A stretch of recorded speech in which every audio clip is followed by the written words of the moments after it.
ಮೇ 26ರ ದಿನದ ಶಕ್ತಿಯು ತುಲಾ ರಾಶಿಯವರ ಮನಸ್ಸಿನಲ್ಲಿ ಹೊಸ ಬೆಳಕನ್ನು ಮೂಡಿಸಬಹುದು. ಕೆಲವೊಮ್ಮೆ ಜೀವನದಲ್ಲಿ ಎಲ್ಲವೂ ಸರಿಯಾಗಿ ನಡೆಯುತ್ತಿಲ್ಲ ಎನ್ನುವ ಭಾವನೆ ಮೂಡುತ್ತದೆ. ಆದರೆ ಕೆಲವು ದಿನಗಳು ನಮ್ಮೊಳಗಿನ ಸಾಮರ್ಥ್ಯವನ್ನು ನೆನಪಿಸಿ ಮುಂದುವರಿಯಲು ಹೊಸ ಧೈರ್ಯವನ್ನು ನೀಡುತ್ತವೆ. ಈ ದಿನವೂ ಅಂತಹ ಒಂದು ದಿನವಾಗಿರಬಹುದು.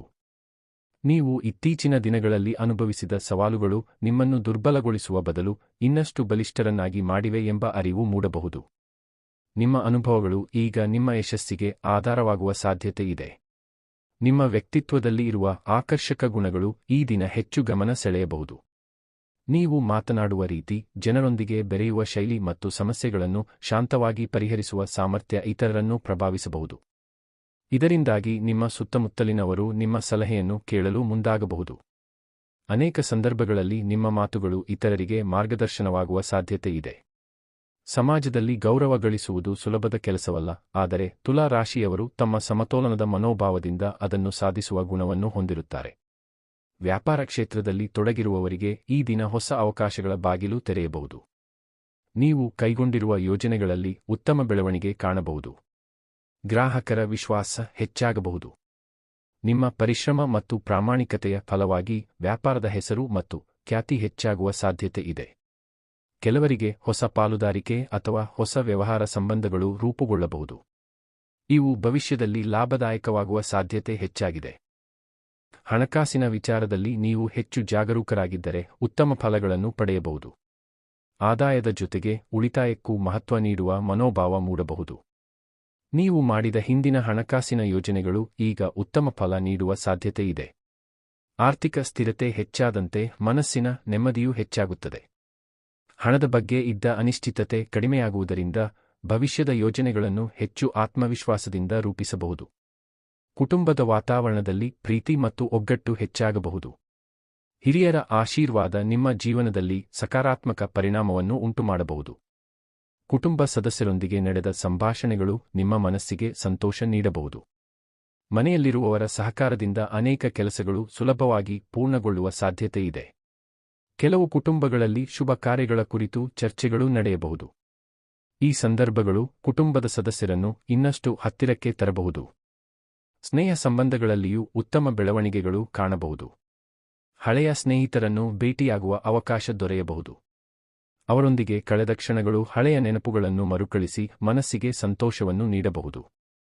ಕೆಲವು ಸ್ನೇಹಿತರಿಂದ ನಿಮಗೆ ಉಪಯುಕ್ತವಾದ ಸಲಹೆಗಳು ದೊರೆಯಬಹುದು. ನಿಮ್ಮ ಜೀವನದಲ್ಲಿ ಮುಂದಿನ ಹಂತಕ್ಕೆ ಸಾಗಲು ಅವು ಸಹಾಯ ಮಾಡಬಹುದು. ಒಳ್ಳೆಯ ಸ್ನೇಹಿತರ ಬೆಂಬಲ ಜೀವನದ ಅನೇಕ ಸವಾಲುಗಳನ್ನು ಸುಲಭಗೊಳಿಸುತ್ತದೆ. ಉದ್ಯೋಗದಲ್ಲಿರುವವರಿಗೆ ಈ ದಿನ ಹೊಸ ಜವಾಬ್ದಾರಿಗಳು ಬರಬಹುದು. ಮೊದಲಿಗೆ ಅವು ಸವಾಲಿನಂತೆ ಕಂಡರೂ ನಂತರ ಅವೇ ನಿಮ್ಮ ಸಾಮರ್ಥ್ಯವನ್ನು ಸಾಬೀತುಪಡಿಸುವ ಅವಕಾಶಗಳಾಗಬಹುದು. ನೀವು ತೋರಿಸುವ ನಿಷ್ಠೆ ಮತ್ತು ಶ್ರಮದಿಂದ ಹಿರಿಯರ ವಿಶ್ವಾಸವನ್ನು ಗಳಿಸಬಹುದು. ಕೆಲವರಿಗೆ ಹೊಸ ಹುದ್ದೆ ಅಥವಾ ಹೊಸ ಯೋಜನೆಗಳಲ್ಲಿ ಭಾಗವಹಿಸುವ ಅವಕಾಶ ದೊರೆಯಬಹುದು. ಈ ಅವಕಾಶಗಳು ನಿಮ್ಮ ವೃತ್ತಿಜೀವನದ ಬೆಳವಣಿಗೆಗೆ ಮಹತ್ವದ ಪಾತ್ರ ವಹಿಸಬಹುದು. ವಿದ್ಯಾರ್ಥಿಗಳಿಗೆ ಈ ದಿನ ಅತ್ಯಂತ ಪ್ರೇರಣಾದಾಯಕವಾಗಿರಬಹುದು. ತಮ್ಮ ಗುರಿಗಳನ್ನು ಸ್ಪಷ್ಟವಾಗಿ ನಿರ್ಧರಿಸಿ ಅವುಗಳತ್ತ ಸಾಗುವ ಉತ್ಸಾಹ ಹೆಚ್ಚಾಗಬಹುದು. ಓದಿನಲ್ಲಿ ಏಕಾಗ್ರತೆ ಹೆಚ್ಚಾಗುವುದರಿಂದ ಉತ್ತಮ ಸಾಧನೆ ಸಾಧ್ಯವಾಗಬಹುದು. ಸ್ಪರ್ಧಾತ್ಮಕ ಪರೀಕ್ಷೆಗಳಿಗೆ ತಯಾರಿ ನಡೆಸುತ್ತಿರುವವರಿಗೆ ಇದು ಶ್ರಮವನ್ನು ಹೆಚ್ಚಿಸುವ ಸಮಯವಾಗಿರಬಹುದು. ನಿರಂತರ ಅಭ್ಯಾಸ ಮತ್ತು ಆತ್ಮವಿಶ್ವಾಸದಿಂದ ಯಶಸ್ಸಿನತ್ತ ಸಾಗುವ ದಾರಿ ಸುಗಮವಾಗಬಹುದು. ಪ್ರೀತಿ ಜೀವನದಲ್ಲಿ ಭಾವನಾತ್ಮಕ ಸಮತೋಲನ ಕಾಣಬಹುದು. ಸಂಗಾತಿಯೊಂದಿಗೆ ಪರಸ್ಪರ ಅರ್ಥೈಸಿಕೊಳ್ಳುವ ಮನೋಭಾವ ಹೆಚ್ಚಾಗಬಹುದು. ನಿಮ್ಮ ಸಂಬಂಧದಲ್ಲಿ ಇರುವ ಸಣ್ಣ ಪುಟ್ಟ ಅಂತರಗಳು ಕಡಿಮೆಯಾಗಬಹುದು. ಒಬ್ಬರ ಭಾವನೆಗಳನ್ನು ಮತ್ತೊಬ್ಬರು ಗೌರವಿಸುವ ಮೂಲಕ ಸಂಬಂಧ ಇನ್ನಷ್ಟು ಗಟ್ಟಿಯಾಗುವ ಸಾಧ್ಯತೆ ಇದೆ.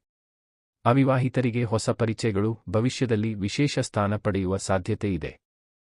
ಜೀವನದಲ್ಲಿ ಪ್ರತಿಯೊಬ್ಬ ವ್ಯಕ್ತಿಯೂ ಸಂತೋಷ, ಯಶಸ್ಸು ಮತ್ತು ನೆಮ್ಮದಿಯನ್ನು ಬಯಸುತ್ತಾನೆ. ಆದರೆ ಪ್ರತಿಯೊಬ್ಬರ ಸುತ್ತಲೂ ಇರುವ ಎಲ್ಲ ಜನರು ಅವರ ಒಳ್ಳೆಯದನ್ನೇ ಬಯಸುತ್ತಾರೆ ಎಂದು ಹೇಳಲು ಸಾಧ್ಯವಿಲ್ಲ. ಕೆಲವು ಸಂದರ್ಭಗಳಲ್ಲಿ ನಮ್ಮ ಯಶಸ್ಸನ್ನು ನೋಡಿ ಸಂತೋಷಪಡುವವರಿಗಿಂತ ಅಸೂಯೆಪಡುವವರ ಸಂಖ್ಯೆ ಹೆಚ್ಚಾಗಬಹುದು. ವಿಶೇಷವಾಗಿ ತುಲಾ ರಾಶಿಯವರು ಸ್ವಭಾವತಃ ಸ್ನೇಹಪರರು, ಸಹಾಯ ಮಾಡುವ ಮನೋಭಾವ ಹೊಂದಿರುವವರು ಮತ್ತು ಎಲ್ಲರೊಂದಿಗೆ ಉತ್ತಮ ಸಂಬಂಧವನ್ನು ಕಾಪಾಡಿಕೊಳ್ಳಲು ಪ್ರಯತ್ನಿಸುವವರು. ಈ ಕಾರಣದಿಂದಾಗಿ ಕೆಲವರು ಅವರ ಒಳ್ಳೆಯತನವನ್ನು ದುರುಪಯೋಗಪಡಿಸಿಕೊಳ್ಳುವ ಸಾಧ್ಯತೆಯೂ ಇರುತ್ತದೆ. ತುಲಾ ರಾಶಿಯವರ ದೊಡ್ಡ ಶಕ್ತಿ ಎಂದರೆ ಅವರ ಸಮತೋಲನದ ಚಿಂತನೆ. ಅವರು ಯಾವುದೇ ವಿಷಯವನ್ನು ಒಂದೇ ದೃಷ್ಟಿಕೋನದಿಂದ ನೋಡುವುದಿಲ್ಲ, ನ್ಯಾಯ ಮತ್ತು ಸತ್ಯಕ್ಕೆ ಮಹತ್ವ ನೀಡುತ್ತಾರೆ. ಆದರೆ ಇದೇ ಗುಣವು ಕೆಲವೊಮ್ಮೆ ಅವರ ದುರ್ಬಲತೆಯಾಗಬಹುದು. ಯಾಕೆಂದರೆ ಎಲ್ಲರನ್ನೂ ನಂಬುವ ಗುಣದಿಂದ ತಪ್ಪು ವ್ಯಕ್ತಿಗಳಿಗೆ ಅವಕಾಶ ಸಿಗಬಹುದು. ಆದ್ದರಿಂದ ಜೀವನದಲ್ಲಿ ಯಾರು ನಿಮ್ಮ ನಿಜವಾದ ಹಿತೈಷಿಗಳು ಮತ್ತು ಯಾರು ನಿಮ್ಮ ಬೆಳವಣಿಗೆಯನ್ನು ಇಷ್ಟಪಡುವುದಿಲ್ಲ ಎಂಬುದನ್ನು ಅರಿತುಕೊಳ್ಳುವುದು ಬಹಳ ಮುಖ್ಯ. ಮೊದಲನೆಯ ವ್ಯಕ್ತಿ ಎಂದರೆ ನಿಮ್ಮ ಮುಂದೆ ಒಳ್ಳೆಯವರಂತೆ ನಟಿಸಿ ನಿಮ್ಮ ಹಿಂದೆ ನಿಮ್ಮ ಬಗ್ಗೆ ನಕಾರಾತ್ಮಕವಾಗಿ ಮಾತನಾಡುವ ವ್ಯಕ್ತಿ. ಇಂತಹ ಜನರನ್ನು ಗುರುತಿಸುವುದು ಸುಲಭವಲ್ಲ. ಅವರು ನಿಮ್ಮ ಯಶಸ್ಸಿನ ಸಮಯದಲ್ಲಿ ನಿಮ್ಮ ಜೊತೆಯಲ್ಲಿರುವಂತೆ ಕಾಣಬಹುದು. ನಿಮ್ಮ ಪ್ರತಿಯೊಂದು ಸಾಧನೆಗೂ ಅಭಿನಂದನೆ ಹೇಳುವಂತೆ ವರ್ತಿಸಬಹುದು. ಆದರೆ ಒಳಗೊಳಗೆ ಅವರು ನಿಮ್ಮ ಪ್ರಗತಿಯನ್ನು ಸಹಿಸಿಕೊಳ್ಳಲು ಸಾಧ್ಯವಾಗುವುದಿಲ್ಲ. ನಿಮ್ಮ ಬಗ್ಗೆ ತಪ್ಪು ಅಭಿಪ್ರಾಯಗಳನ್ನು ಇತರರ ಮನಸ್ಸಿನಲ್ಲಿ ಮೂಡಿಸಲು ಪ್ರಯತ್ನಿಸಬಹುದು. ನೀವು ಸಾಧಿಸಿರುವ ಯಶಸ್ಸನ್ನು ಕಡಿಮೆ ಮಾಡಲು ಯತ್ನಿಸಬಹುದು. ತುಲಾ ರಾಶಿಯವರು ಸಾಮಾನ್ಯವಾಗಿ ಜನರ ಒಳ್ಳೆಯ ಗುಣಗಳನ್ನು ಮಾತ್ರ ಗಮನಿಸುವ ಪ್ರವೃತ್ತಿ ಹೊಂದಿರುತ್ತಾರೆ. ಆದ್ದರಿಂದ ಇಂತಹ ವ್ಯಕ್ತಿಗಳ ನಿಜವಾದ ಮುಖವನ್ನು ಗುರುತಿಸಲು ಕೆಲವೊಮ್ಮೆ ಸಮಯ ತೆಗೆದುಕೊಳ್ಳಬಹುದು. ಆದರೆ ಅವರ ಮಾತು ಮತ್ತು ಕೃತ್ಯಗಳ ನಡುವೆ ಇರುವ ವ್ಯತ್ಯಾಸವನ್ನು ಗಮನಿಸಿದರೆ ಸತ್ಯ ತಿಳಿಯಬಹುದು. ನಿಮ್ಮ ಎದುರು ಹೊಗಳಿ ನಿಮ್ಮ ಹಿಂದೆ ಟೀಕಿಸುವವರಿಂದ ದೂರವಿರುವುದು ಉತ್ತಮ. ಏಕೆಂದರೆ ಇಂತಹ ಜನರು ನಿಮ್ಮ ಆತ್ಮವಿಶ್ವಾಸವನ್ನು ಕುಗ್ಗಿಸುವ ಪ್ರಯತ್ನ ಮಾಡಬಹುದು.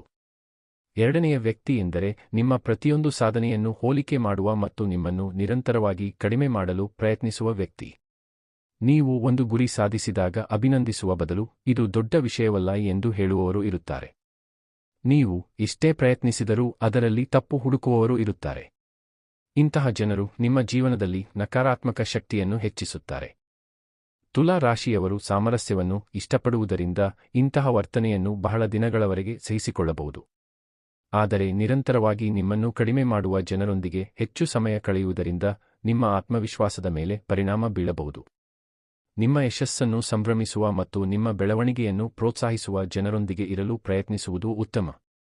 ಮೂರನೆಯ ವ್ಯಕ್ತಿ ಎಂದರೆ ನಿಮ್ಮ ಒಳ್ಳೆಯತನವನ್ನು ದುರುಪಯೋಗಪಡಿಸಿಕೊಳ್ಳುವ ವ್ಯಕ್ತಿ. ತುಲಾ ರಾಶಿಯವರು ಸಹಾಯ ಮಾಡುವ ಗುಣ ಹೊಂದಿರುವುದರಿಂದ ಅನೇಕರು ಅವರ ಬಳಿ ಸಹಾಯಕ್ಕಾಗಿ ಬರುತ್ತಾರೆ. ಸಹಾಯ ಮಾಡುವುದು ಒಳ್ಳೆಯ ಗುಣವೇ ಸರಿ.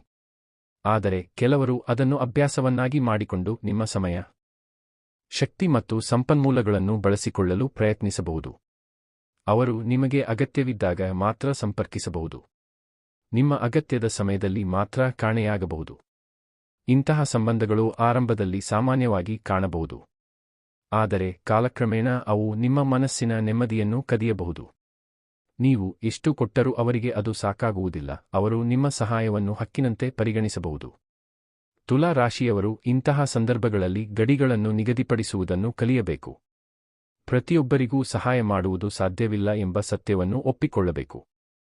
ಜೀವನದಲ್ಲಿ ಯಶಸ್ಸು ಪಡೆಯಲು ಕೇವಲ ಪರಿಶ್ರಮ ಸಾಕಾಗುವುದಿಲ್ಲ. ಸರಿಯಾದ ಜನರ ಜೊತೆಗಿರುವುದು ಅಷ್ಟೇ ಮುಖ್ಯ. ನಿಮ್ಮ ಸುತ್ತಲಿನ ಜನರು ನಿಮ್ಮ ಚಿಂತನೆ, ಮನಸ್ಥಿತಿ ಮತ್ತು ಭವಿಷ್ಯದ ಮೇಲೆ ದೊಡ್ಡ ಪರಿಣಾಮ ಬೀರುತ್ತಾರೆ. ಸಕಾರಾತ್ಮಕ ಜನರೊಂದಿಗೆ ಇರುವುದರಿಂದ ನಿಮ್ಮ ಆತ್ಮವಿಶ್ವಾಸ ಹೆಚ್ಚಾಗುತ್ತದೆ. ನಕಾರಾತ್ಮಕ ಜನರೊಂದಿಗೆ ಇರುವುದರಿಂದ ನಿಮ್ಮ ಶಕ್ತಿ ಕುಗ್ಗಬಹುದು. ತುಲಾ ರಾಶಿಯವರು ತಮ್ಮ ಸಹಜವಾದ ಒಳ್ಳೆಯತನವನ್ನು ಉಳಿಸಿಕೊಂಡು ಯಾರನ್ನು ನಂಬಬೇಕು ಎಂಬುದರ ಬಗ್ಗೆ ಜಾಗರೂಕರಾಗಿರಬೇಕು. ಎಲ್ಲರಿಗೂ ಗೌರವ ನೀಡುವುದು ಉತ್ತಮ ಗುಣ. ಆದರೆ ಎಲ್ಲರಿಗೂ ನಿಮ್ಮ ಜೀವನದಲ್ಲಿ ಸಮಾನ ಸ್ಥಾನ ನೀಡುವುದು ಅಗತ್ಯವಿಲ್ಲ. ನಿಮ್ಮ ಸಂತೋಷ, ಸಮೃದ್ಧಿ ಮತ್ತು ಮನಸ್ಸಿನ ನೆಮ್ಮದಿಯನ್ನು ಕಾಪಾಡಿಕೊಳ್ಳಲು ಕೆಲವು ಜನರಿಂದ ಅಂತರ ಕಾಯ್ದುಕೊಳ್ಳುವುದು ಕೂಡ ಒಂದು ಜಾಣ್ಮೆಯ ನಿರ್ಧಾರವಾಗಬಹುದು. ವೀಕ್ಷಕರೇ, ವಿಡಿಯೋ ಇಷ್ಟವಾದರೆ ನಮ್ಮ ಚಾನೆಲ್ ಸಬ್ಸ್ಕ್ರೈಬ್ ಮಾಡಿ, ಲೈಕ್ ಮಾಡಿ, ಶೇರ್ ಮಾಡಿ.